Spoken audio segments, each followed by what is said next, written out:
I was in a taxi the other day and the driver asked me what I do for a living. And I always really struggle to answer this question, so I just said, oh, I illustrate books. He then said, what's a book? At first I thought he was joking, maybe making some social joke about the decline in reading skills recently. But then I realised he was being serious and it was my accent that he was struggling with. And since becoming an author, this is actually not the first time that I've heard comments about the way that I say book. And this guy was fine once I explained it and we got talking about accent differences. But I have genuinely had comments from people saying things like, well, you can't be a real author if that's the way that you say book. Julie, if you've got published, you should be learning how to say it properly. And just like in every environment I have ever been in, there is just such a class divide in the publishing industry.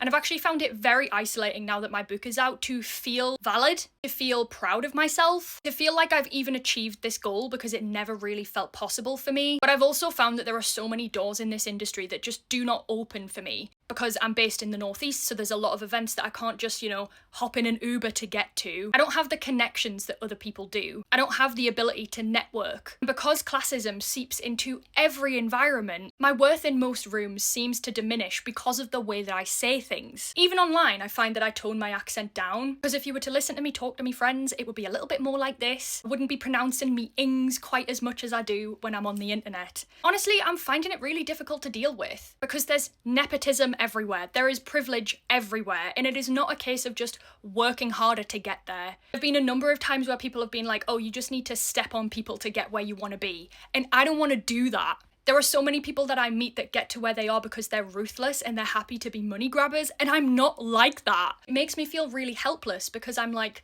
how am I meant to get where I want to be when even the way that I pronounce book shuts doors in my face?